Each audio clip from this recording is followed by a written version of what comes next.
let's welcome Mr. Brad Taylor back to the program. How are you, sir? I'm doing well. Thank you for having me. He's got a drink. He has a drink. We're all pretending it's after 5. All right, since I'm the host for today, I'll start right off here and ask, in American Traitor, you've taken readers to a global hotspot dominated by the rising Chinese military power with Taiwan as their target. And in the real world, it's no secret the island continues to be in Beijing's crosshairs. So with your military and contractor work experience, I imagine you've seen a lot of wargaming on conflict between the two and what the U.S. response would be. Yeah. Was there some real world background to this situation you put Pike and Jennifer in, or now do you have to kill me if you're going to explain that? No, it definitely was. I mean, it's not classified, but it's pretty easy to see all over the world. Everybody's learned since basically Desert Storm. Everybody's learned that if you want to beat America, don't let them build up combat power. If they build up the combat power, you are done. Nobody can stand against us. And so they have anti-access aerial denial, A2D2, that's what China's doing right now to prevent us from getting into China if we were going to go to war with them. Well, that works just as well for Taiwan. Taiwan's in the exact same boat. They know that if the PLA wants to come into Taiwan, there's nothing they're going to do to stop them. If they don't stop them at the beachhead, they don't prevent them from getting off the boat or helicopters or whatever, they're going to lose. And so, no, everything in that's rooted in fact. But although your books are fiction, there's a lot of truth and similarities to the world that we actually do live in. So do you, Colonel, do you see the South Pacific as the next, national security flashpoint for the U.S.? I do. And I say that not so much that it actually is a national security flashpoint, but because we're going to make it one. And so is China. They've been expanding in the Spratly Islands, the South China Sea. Their Belt and Road Initiative is going all over the world. They're extending their tentacles everywhere. And on our side, we're looking for a boogeyman. I mean, we're sick of terrorism. We're sick of Afghanistan. We're sick of the Middle East. And so Obama started it. We're going to pivot to Asia. It's all about China. And that fizzled out because Afghanistan, Iraq, ISIS bubbled up. And so we had to go back to the Middle East. But now we're refocusing on China. And they are definitely a peer competitor. I remember I wrote a paper in 1998 when I was at Naval Postgraduate School talking about how we were working so hard to make China a near peer competitor of ours. And that was in 98. And so, yeah, I think it's definitely the flashpoint. They're going to push the bounds. They play the long game for some reason. We play the short game. And they've advertised it. They have this 100-year march, whatever the hell they call it, and we poo-poo it. But I think you're right. I think it's going to get to the point. Well, I mean, we have elections every 4 years. He's been elected for life. He just changed the Constitution to be a dictator for life. So they definitely play the long game. And one of the problems with China is that, they're stealing all our technology. They've said they're going to be the artificial intelligence, machine learning giant by 2035. They're going to own all that. Well, they steal our stuff and then they use it in their stuff. But all of their stuff is, if you are a company in China by the Constitution, you have to support the PLA, the People's Liberation Army. You have to support the Communist Party.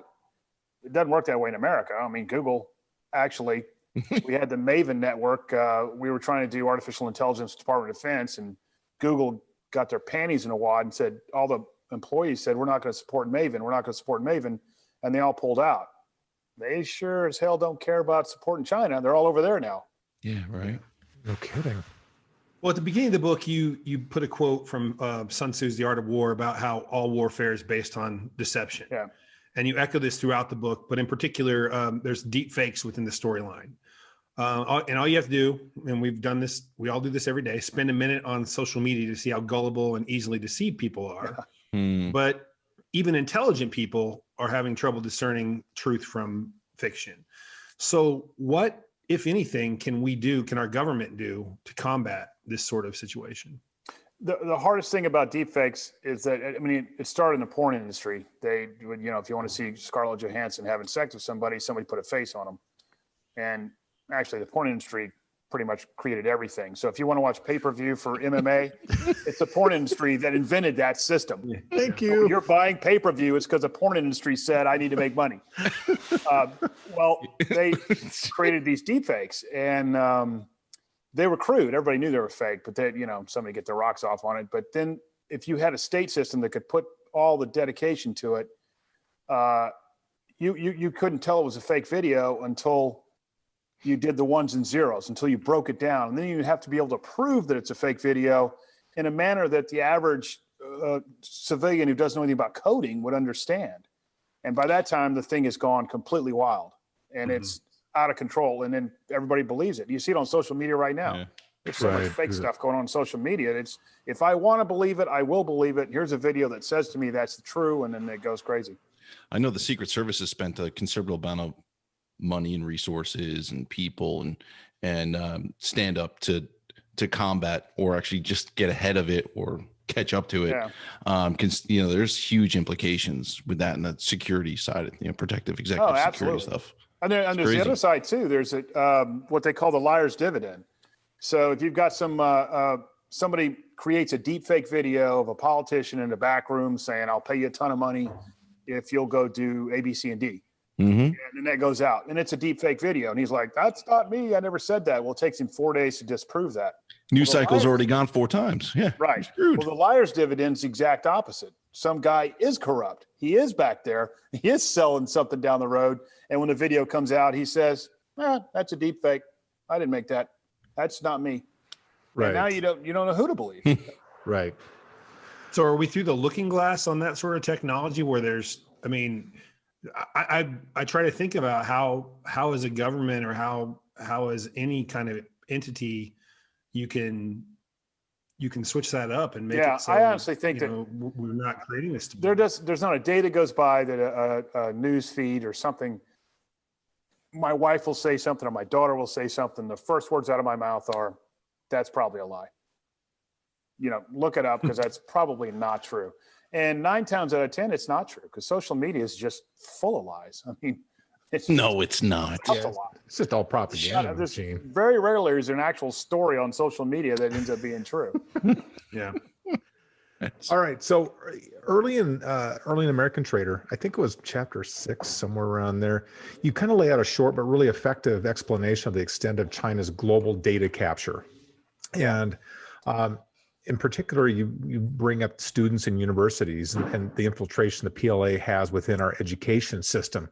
How concerned, I personally think this is one of the biggest issues that we have.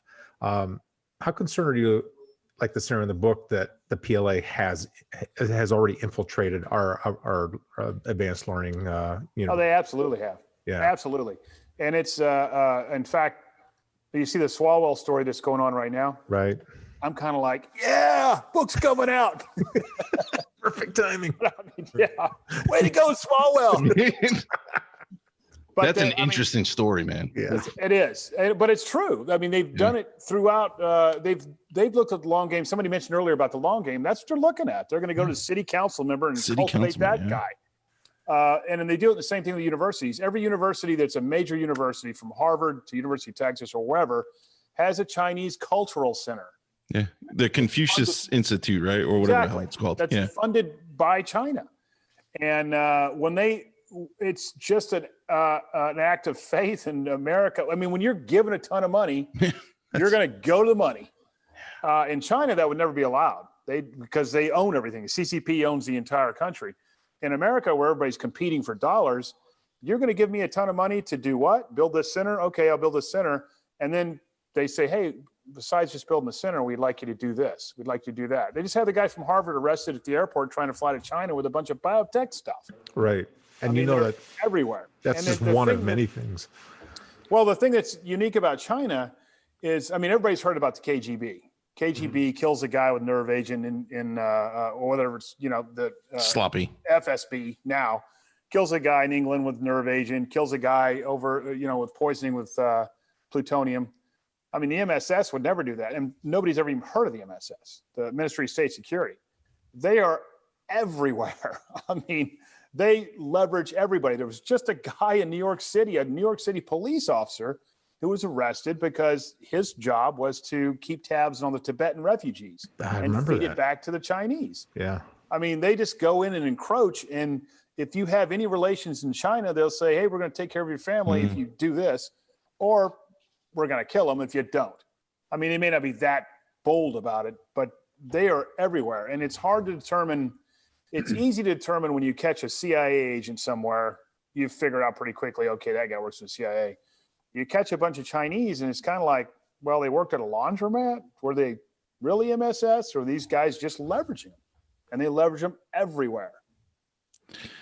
Well, going back to American Traitor, it's the 15th book in the the Pike Logan series. That being said, it could easily be read by anyone who's never read one of your books. Definitely. Yeah. How important is that to you? Is that aspect to you as a writer, and how difficult is that after writing so many books? And it is actually I should have fed you that question, because it's actually the hardest thing I do, because you want to write a story that anybody that opens a book up understands what's going on. But on the other hand, you have to keep the person who's read the first 14 books, you've got to let them know here's a continuation, you know what's going on here. But you don't want to bore them with, a rehash of who's Pike, who's Jennifer, who's the Grolier Services, who's the task force, who's all these players. But it's got to be in there for the guy to understand it. And so what I kind of learned was you don't need to do all that. Chapter 1, read this PowerPoint. Here's what you missed. And so I don't think I talked about Grolier Recovery Services until like chapter 6. I said, the reader will he needs to know the flow of this plot, and he'll get the other stuff if I drip it out. I just kind of drip it out now. But it is a very hard thing to do. I don't want to do the same thing I did last time. I don't want to, have the same reasons why they're talking about it. It's got to be organic to the story. So because I've read other series books when you jump in, midstream, and you're like, man, the catch up of the story, like, I don't know where shit's going for like the first 50 pages until it feels comfortable. And even if you get to 50 pages and you're like, all right, I want to move on to a different book. It is a difficult thing. Are you saying you don't get past 50 pages in my book? No, not your book. There's not enough other pictures. God. Brad Taylor past 50 pages in a Brad Taylor book. Last time I put one of your books down was at 20 pages, but wow. Never got published, so it doesn't matter. It's pretty easy to do. So we're okay. No, but seriously, it is hard to do, because you don't want to bore the reader, but you still have to give them some reason to know. But a lot of times now, I just kind of I'm like, do they really need to know all this history, or they just need to know this is, Grolier Recovery Services is a cover organization that works with Pike, and how much do they really need to know? So. Well, I think there's a side benefit to not telling them too much too, is that, like, I know I'm this way. A couple times I've happened into a series in book 7 or book 8 or something. And then you go back and I read it and I'm like, I got to know what the hell they're talking about. I'm the same way, exact same way. Yep. And so you go back and you start all over. So, I mean, I think there's some merit to not telling them everything. Otherwise there's no encouragement to go back and buy the first 14 books. Well, I guess my question is kind of a companion piece to Chris's. Pike's dealt with a broad variety of threats in a number of different hot spots all over. And readers have watched him grow and evolve over the course of each book. So when you set out on your next book, are you starting with plot or character? Are you thinking there's some new type of action I want to put him into? Or are you thinking, I really like to see Pike, what happens when this happens? What happens to his character when this shit happens to him? Yeah, that's a unique question. And it actually has changed per book. For instance, Hunter Killer, I was definitely focusing on Pike. This is going to be a Pike-centric thing. For American Traitor, I wasn't. I was focusing on the plot, the China, the eclipse of what was going on. So I guess I'd say it's different for each book, and it's not something I plan out. It just kind of happens organically. But that's a good question, because I never really thought about that. But it has been different for each book as to how I attack the problem. Well, and actually, the 2 books you just mentioned is the contrast between the 2 of them is what made me think of the question. Because there's no question Hunter Killer is a very personal story, and And not that each of them don't have, like, not that Right, I Hunter Killer didn't understand. have plot Yeah. and this one didn't have personal. It's just that the contrast was kind of striking. Yeah, no one's ever asked me that question before. If I think about it, it's Stump the kind of- tailor. I get Yeah. 2 points. You on the I get crew. 2 points for that, Brad. Damn it, he's I'll give ahead you a of bottle us. of Bardstown because you're not drinking it.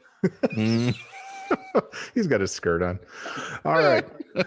So you've with your really long career, as both in and out of the military, did you learn anything new on this one? I mean, where are you at with your saturation point on your knowledge of particularly this region of the world? And did you actually pick up any new tidbits or find anything? Yeah, new?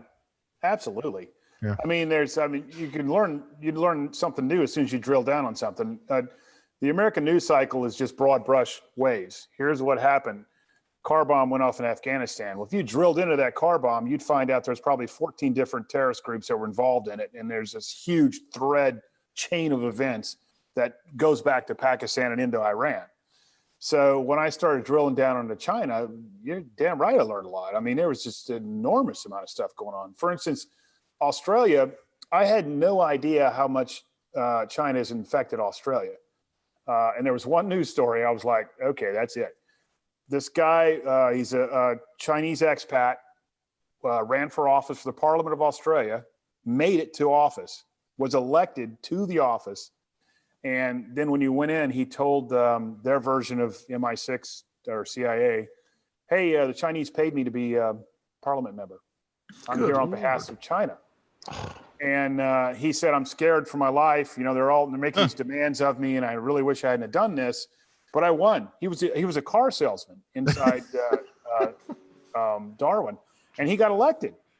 And 3 days later, they found him dead in a hotel room. And and this is a true story. I'm not making this up. It's in my book because I'm like, truth is always stranger than fiction. Yeah. Right. And when I read that story, I was like, holy moly, there's a lot of stuff going on in Australia. There's a book out that I read that was on the Chinese infiltration of Australia. That was, the guy tried to publish the book, and the first publisher who said, yes, we'll publish this, then got enormous pressure from China not to do it, and they have a lot of business in China, and they didn't.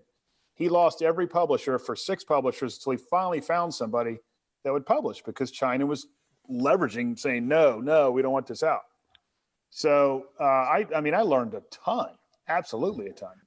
Is your source for that information? Is your source for that open knowledge, or are you still using some sources and stuff? So, I can talk to people that are working the problem set, but it's not like they're not going to. The most that I would get out of them is that there's this going on or that's going on, but I don't need that for the books. So I never ask anybody for classified information. I'm not going to sit there and say. Most they'll do is say, hey, you ought to look at this case in Australia. Mm-hmm. And that's enough for me to start digging. And there's enough information open source that I can find it. You were talking about influence and in kind of a more, I suppose, less groundbreaking thing.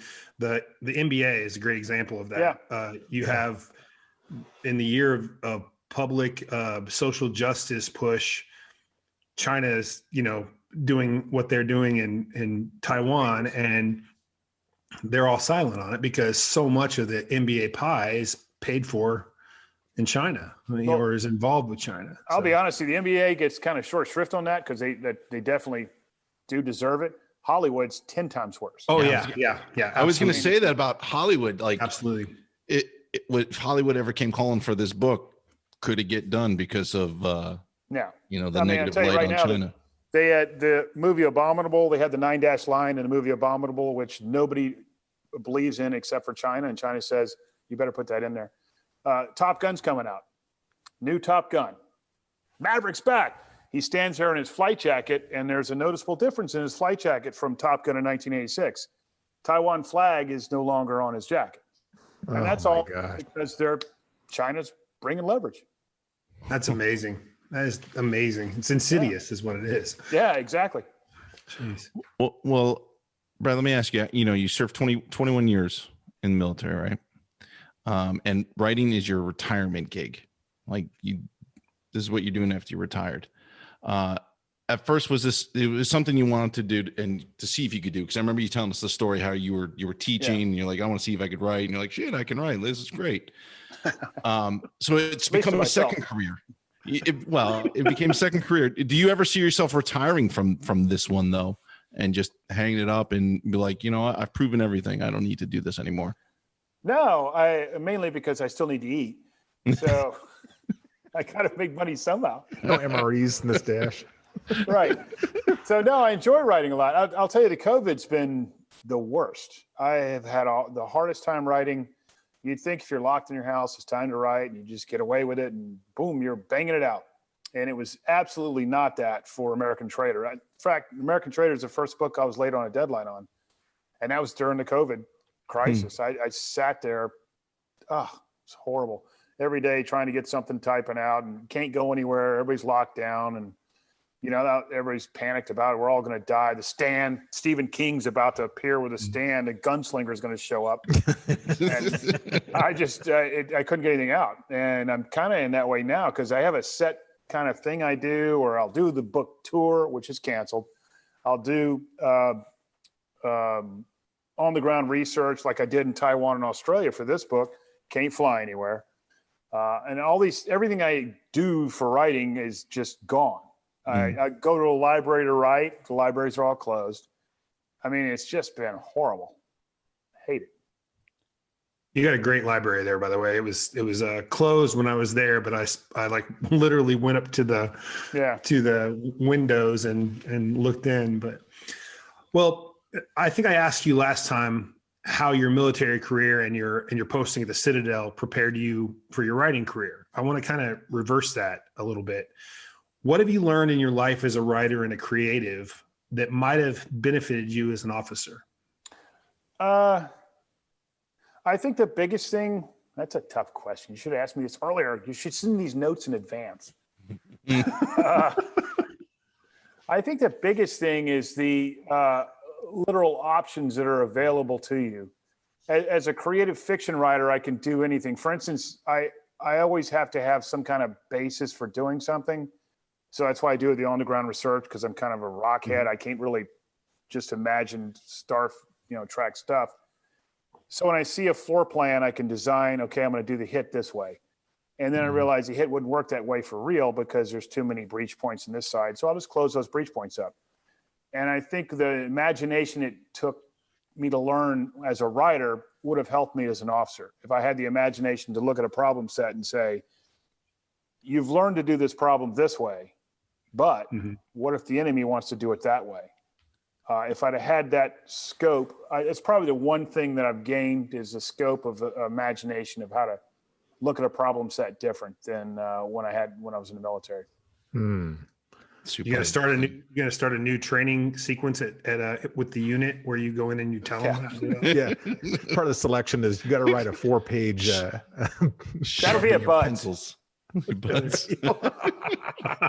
Sharpen your pencils. Oh, hey, we all know we all know that authors are about. That's right. Yeah, we'll just stop right there. Do it. So authors, I mean, the general public sees your book coming out, but as an author, you're already ahead of where the rest of the world sees you. So with COVID still in place, we've got the vaccine. In fact, my wife just got her first shot today, and we start kind of see that slow rollout. But is that really going to hamstring you a second time around in terms of travel, research, and everything else? That damn pandemic, that's the second thing that's killing me. So I went to Taiwan and Australia and all that other kind of stuff and came home, started banging the book out. Well, I write current events about real-time stuff, and the damn pandemic hit. And usually I write my book and I jump it 9 months forward to the time frame the book's going to be released. And then the pandemic hit. And I was like, what the hell? I spent so much time trying to figure out how am I going to deal with the pandemic? Because Pike's in a crowded night market, a Shinlen market in Taipei. I don't think there's anybody there anymore. And he's doing some surveillance down the streets of Sydney. How do you do surveillance when there's nobody on the street but you and the target? And he's flying all over the place. How do you do that when nobody's flying? And so I was really like, what in the hell am I going to do with this damn pandemic? And went round and round and round. And I finally told my editor, look, I said, I'm not going to deal with it. I'm going to do it right in the elections, right after I was there, right when the pandemic hits, basically in January. And that's what I'm going to do.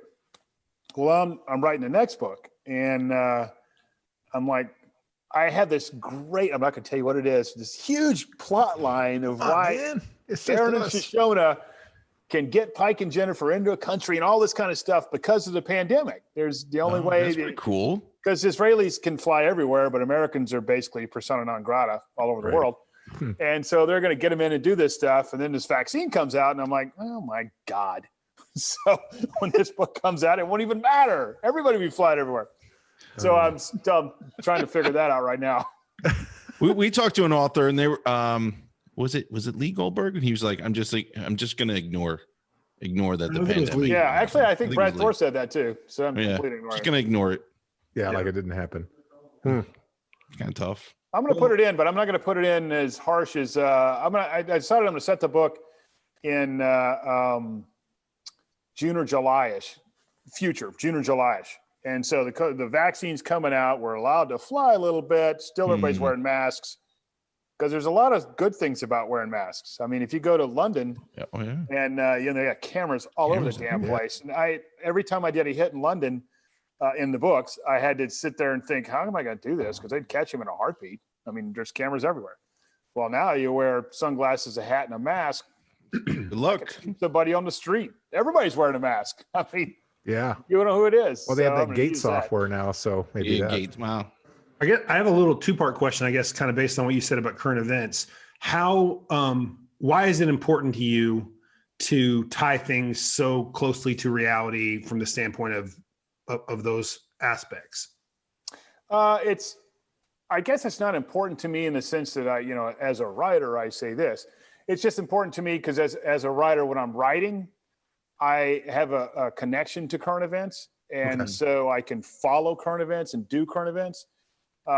And the pandemic was a huge shift from current events. From the current event I knew, because when I want to describe a street in Taipei, the biggest compliment I can get is if somebody's been to Taipei and been on that street, or somebody who lives in Taiwan says, you hit the nail on the head on that. And if I write all that and there's a pandemic, they'd say, we don't do that anymore. You're way off.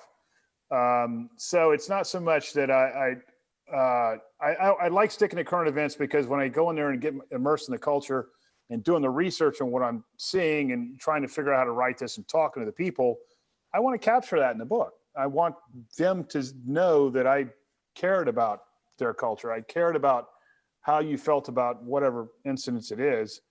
And when the pandemic hit, it went like, this to this to this, and it was just gone. Yeah. Well, that's actually an awesome answer. My next question is, so you do follow current events, probably more so than the average author because of your background and because of just, the people in your world, in your sphere. And this book's a great example. This book's a great example of things in that book happening on the world stage as you write them or as the book's released. How often is that something that's, I don't want to say coincidence, but sort of how often do you put a book out and then it happens? You're like, holy crap, it really happened. And how often is it, I know this is going to happen. And so I'm going to write it. It's never coincidence. I see the future just like, I knew it. It's always coincidence. Powerball number, please. So, I mean, everybody wants to say that, everybody wants to say that I predicted the future or whatever. 6 months out, I knew. The book itself is, this is a slow burn for this book. Have we already talked about Lesotho? Pardon me? No. Lesotho, Africa? No. Yeah. Okay. So this book was a long, slow burn. I was in Lesotho, Africa for Operator Down, which is a book about a coup, 3 books ago. And so in order to do a coup, you got to take over the parliament buildings. You got to take over the police station. You got to take over all this stuff. And I was driving around looking at this stuff, and they had these brand new buildings, absolutely brand new buildings. And on the outside of them were these posters in Chinese lettering. And I asked a guy, I assume they said something like, wear a hard hat when you come in here in Chinese. And I said, what's up with all the Chinese lettering? And they said that China built these for us in Lesotho, Africa, this small country. I said, they built all this? And he said, yeah. And I said, what for? Oh, they're just being friendly. And I was like, they're not being friendly. They want something. And that was my first brush in real world into their Belt and Road Initiative. And so it stuck in the back of my head. It had nothing to do with Operator Down, ignored it. And so when I got out of that, I started doing a little research on the Belt and Road Initiative and saying, what's going on here? And so literally it's been about 3 years where this has been building up in my head that this is going to be a problem. This is going to be a problem. It's going to be a problem. And so a year ago, when, it takes a year to write a book, I said, I'm going to write that problem. Well, now it's become a problem, but it's not because I'm prescient. It's kind of like watching a slow lava tide roll down the hill. Sooner or later, it's going to hit the wall, and it hit the wall. Right. Well, what do you think with COVID hitting kind of strangely enough right around election time in the United States and all that created, what do you think China and our adversaries at large have learned about how we react both politically and as a society to issues like this? And what do you think that might bring to the table for them at some future date if they want to? I think nothing. No? I mean, honestly, Donald Trump's presidency is the most disruptive force there is. Yeah. You're not going to learn anything from anything he does. If you want to, I don't mean that pejoratively. I'm just saying, if you're trying to say, okay, here's Donald Trump and in 7 stages here, this is what's going to happen. No, he's going to be here and he could be over here the next time. So I don't think that COVID, reaction to COVID, all of that, I don't think is nobody, if anything, they're all sitting there going, I don't know what the hell to make of this. I mean, they could have done this and they didn't. I don't get it. Are they trying to trick us? I don't know. I mean, they're not learning anything from this. So this was just a giant. I mean, we're not learning anything from it. Come on. That's a good point. That's true. I think maybe one of the advantages of every 4 years or every 8 years, whatever shift in people is, it's kind of hard to get us down to a real true pattern because you have completely different forces at work. So yeah, actually, and that's a good point because the juxtaposition is president of China has now made himself a dictator for life. You pretty much got that guy the whole way through. Yeah. You don't in America. You could have this guy for 4 years, you could have him for 8 years, but you're not going to get him the whole way through. And the level of unpredictability because of that, because we have democracy, is probably a plus. Well, I mean, a good example during the Trump administration is Soleimani, or what? I don't know that they, I don't know that they thought that we'd be so bold to do something like that. I'll actually tell you this: when that hit happened, I didn't think we were so bold. There's a second guy in that car that got killed as head of the Kataib Hezbollah, which is the guys that's rocketing our bases. Yep. That's it's a militia, PMU militia. There's a twofer that Iran funds. I actually thought when I saw it happen, they went, yeah, we're going to kill the head of Kataib Hezbollah. Yeah, go ahead and do it. And then they said, oh, Soleimani was in that car. And then the other one, what? So they were just going for ice cream. They were nice. Yeah. I think when I first saw it, I actually thought to myself, that's an interesting take. There is no way we directly targeted Soleimani. We were targeting the head of Kataib Hezbollah for rocketing our bases, and he happened to be in the car. Oh. And then we were like, what? Ooh. That was my theory. So I don't know. That has a lot of weight. That's fascinating. Actually. I haven't even thought of it that way. That's hilarious. That's pretty good. Well, I mean, we knew where he was in Beirut, we knew where he was flying here or there or wherever. Right. Smoke him all over there. Why smoke him in Iraq when you're going to cause problems if they don't like us being in Iraq anyway? And so I told my father that. I was like, I think we hit that guy, and we're trying to hit the guy in the passenger seat, and we hit the guy in the driver's seat. Dude, I'd love to hear that phone call. That's my luck. Hey, you need a ride? Sure. I just always imagine the Secretary of Defense being called and saying, hey, you know who's in that vehicle? Yeah, I know. Kataib Hezbollah. Those guys have been bombing us all day long. No, it's Qasem Salami. What? No, he's dead. Phone lines lighting up left and right on that. That was awesome, though. Oh man. You're Well, right up. There's my conspiracy theory. Put it on social media. It'll spread like wildfire. Doing must it be now. true. Hold on. it must be true.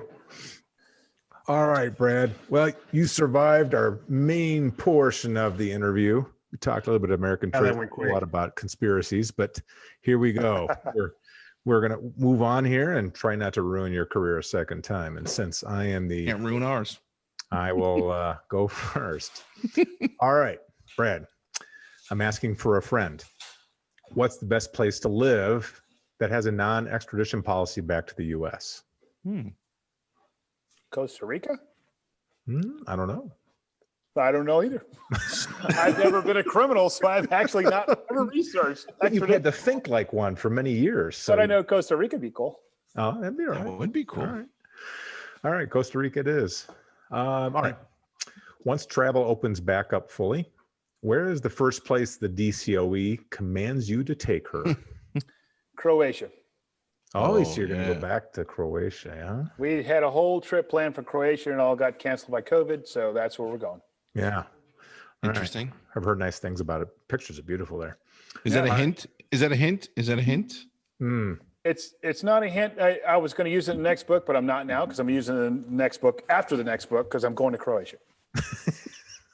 Got to hurry up and wait a few years. All right. Our kids will all be grown up by then. All right. After the show ends, can you throw me a bone on where to find ammo? Yeah. Gunbroker.com.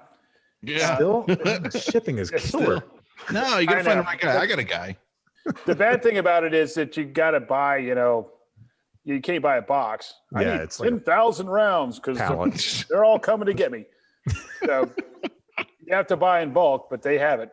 A lot of zombies, man. Exactly.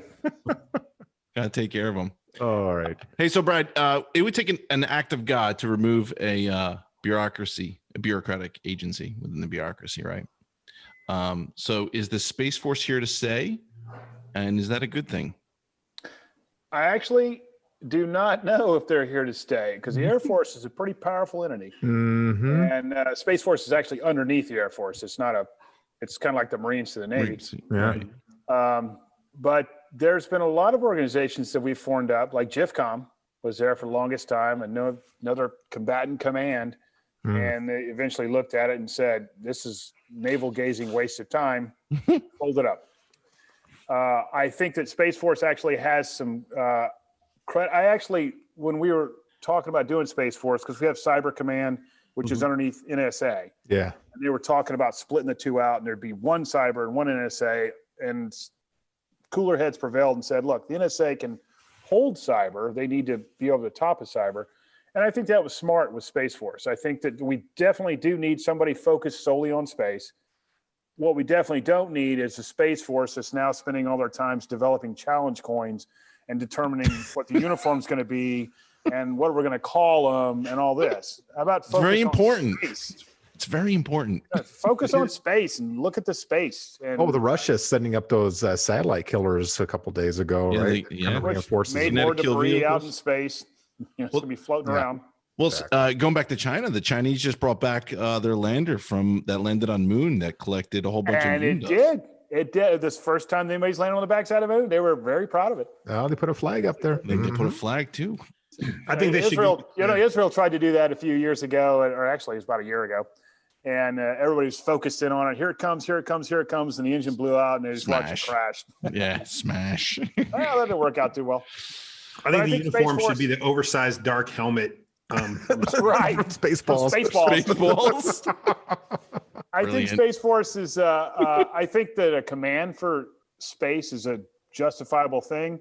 I think the politicization of, let's call it Space Force and we're going to do this and it's all me and we're all in charge of this and we're all going to wear these tunics and whatever.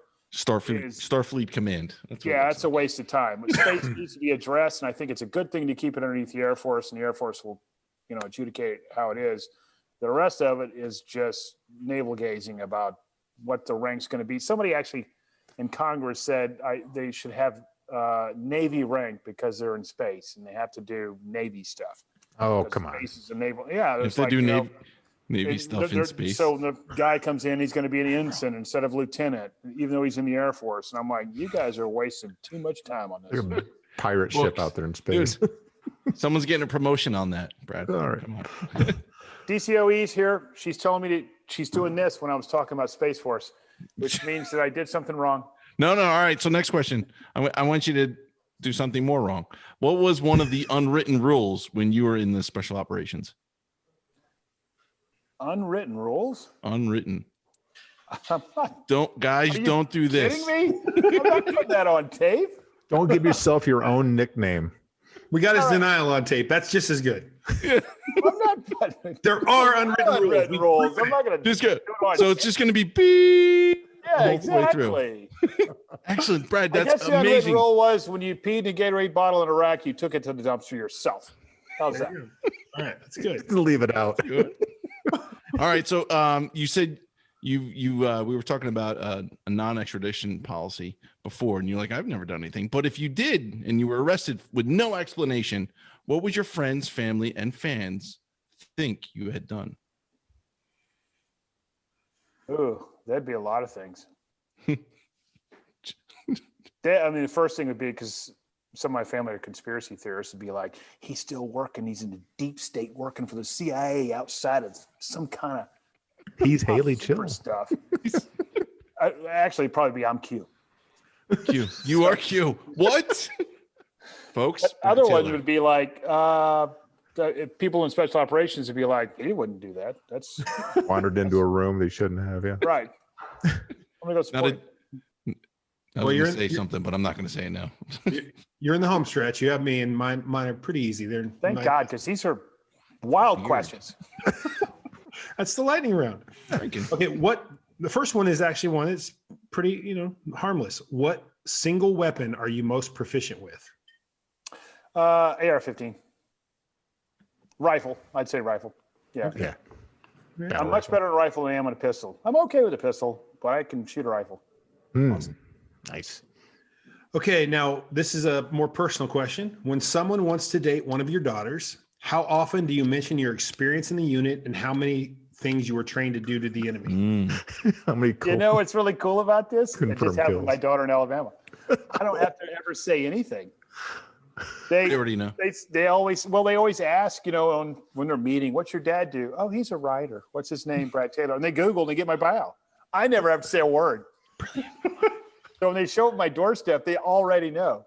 That's good. I get a lot like of. a Do you get a lot of badass. them? Do they always complain to you? Hey, Dad, he didn't show up for a second date. I have no idea what's wrong. No, I can act like a badass and just walk out there. Do they say sir? Do they call you Mr. Taylor? Like, what do they say? Yeah, it's Mr. Taylor this and that. My daughters will always tell me later. He Googled you, but now I don't have any friends. Okay, now the last one is a little bit more philosophical. God says to you, Brad, you are going to live a parallel life, but it cannot be the same as this one. What profession or vocation does Brad Taylor pursue? Huh. I think I'd be a fisherman. Fisherman. I do. I think that I would go somewhere in the Caribbean, or I'd sell popsicles on the Caribbean. How's that? I'd be a popsicle salesman. We thought Well, that's what I Chippendales, but Brad's charters in the Caribbean. I like it. Oh yeah, Brad's charters and I love the popsicles. Caribbean. I'd wake up, stick my hands and toes in the sand, and start selling popsicles. There you go. oh, that sounds you go. good, man. Hope that's not a metaphor, but anyway. All right, Brad, you survived the show. We'll see. We'll see if we survive too. But thank you for coming on. Hey, next book, Dude. American Traitor, coming out soon, folks. Fantastic. January 5th. read, January guys. 5th. January 5th. Buy it. All right, buy it Do it. or else. And we're even if you've sending never Brad read a Brad Taylor book, you can start with this one and then go back. You can. Oh, yeah. Buy them all. And you can start drinking if you wanted to. That's right. Cheers. Cheers, sir. Boys, we have Mr. Brad Taylor on the show today talking about his next installment of the Pike Logan series, American Traitor. This is on the world stage and world events, and believe me, this is a fantastic read. Everyone's going to love this next book of his. And join us every Monday when we bring out another best-selling guest. And let's toast out to our man, Brad Taylor. Great guess. Cheers.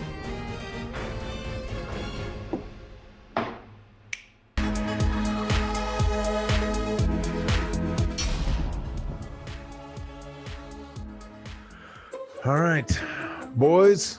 What? Brad Taylor on the show today, talking about his next installment. What is it? Called American Traitor, with the backwards R there. And it's a fantastic read.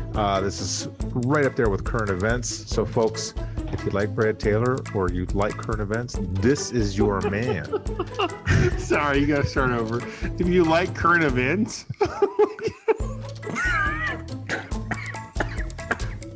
Sean's dying.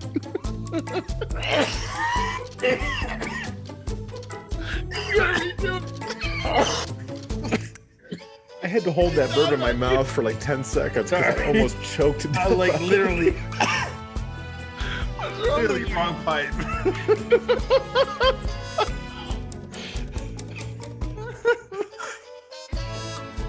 Oh my God. Brilliant. You did a great job. The show, I didn't put your life at risk. You know why I said that? Because when I looked up, I'm looking at Chris's nipple. People that work. Events. It's I need body parts to throw me off now. What's wrong with you? I couldn't coronavirus open because if I tried, I was going to inhale it into my lungs. Oh my God. Lights and hand jive don't work. But body parts, I had to up the ante. He's got strong game today. There you go. All right. How'd that look? Well, can I talk to you after the show? Cold outside. Right. Here we go. Take 2 and game. Do it again. No, that was beautiful. We're sticking with it, baby. That was awesome.